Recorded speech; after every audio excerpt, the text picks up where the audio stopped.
Hey, I'm Lennie Lawson, the owner of Gateway Ford right here in Greenville, Tennessee, online at gatewaydeal.com. Here's a tip I want to give you about avoiding one of everybody's worst nightmare when it comes to buying a car, and that's buying a car that's been wrecked. How do you tell? I mean, yeah, you can go to Carfax or you can go to AutoCheck. There's a lot of different ways that you can go online, and hopefully the records will match up and you'll be able to find if a car's been damaged or not. But one of the best ways is just to inspect the car. So let me show you a couple things that you can do. One of the things that I always do when I'm walking up to a car, now this is a brand new Ford Fusion in the showroom, so you know it really doesn't apply as well as some others will. If we were to go outside, it's a little cold outside right now. But one of the first things I do is I'm walking up to the vehicle, I want to look and see if the paint matches. Okay, I want to look and see if the colors are right. You know, if you have a differing color between the fender and the door, or the door and the quarter panel, or the hood and the fender, then it may indicate that it's had some paint work. Another thing you can do is just look at the surface of the paint.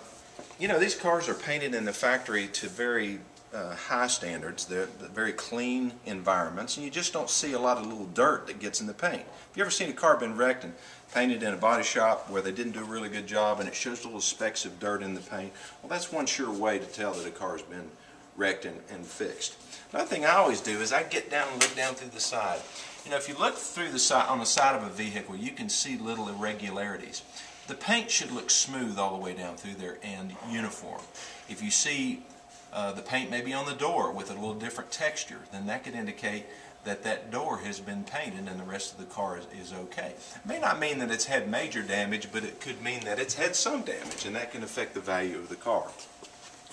Another thing I'm going to do is I'm just going to look around the car and see if I see any overspray, any paint that is actually on a molding. Sometimes when they're painting a body, they'll put tape right along here to protect that molding from getting painted, and when they pull the tape off, it leaves a tape line or leaves some paint residue there.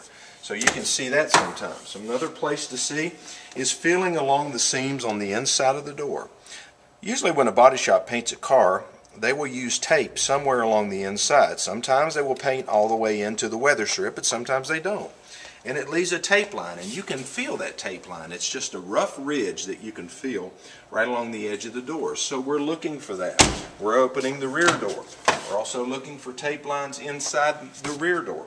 Going all the way around the vehicle, we will pop the trunk, we will open the hood, we will even open the gas door. Now this is some place where a lot of shortcuts are taken when it comes to fixing cars. Sometimes they'll have overspray. You'll see paint that is on some of these black parts and on the inside of the body of the vehicle. That shouldn't be there. That's not factory, and you can tell. You know, another thing that you can tell is also when you raise the hood. Let me raise the hood on this car.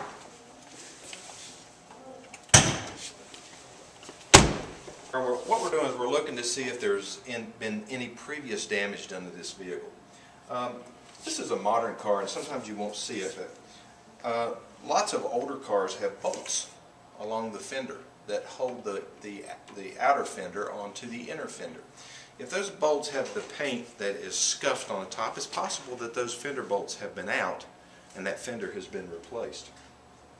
Another thing that I'm always looking for is along the inside, this radiator support. It should be nice and smooth and uniform. It shouldn't look like it's rough or been repainted. I'm also looking down at the inner part of the fender. This vehicle is very crowded underneath the hood, and it's much harder to see. But on older cars, now when I say older cars, I'm talking about cars that are maybe even 3 or 4 years or older. This is a very modern Ford Fusion, and it's a little bit more difficult to get in here and see, but you can see a lot of the frame. This is a unibody constructed vehicle. The body is the frame.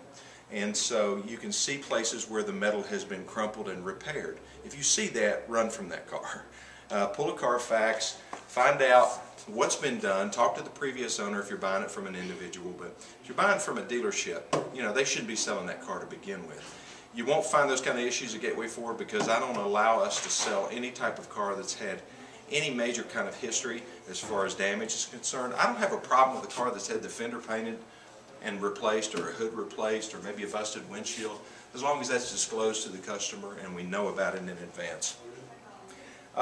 If you need any advice as far as this is concerned, you can get to me through my radio show. It's on Monday through Friday from 9 a.m. to 9:30 on AM 910 WJCW. It's called My Car Guru. And you can get to me at Lennie, Lennie, at mycarguru.org, or you can call me on my cell phone at 552-2020.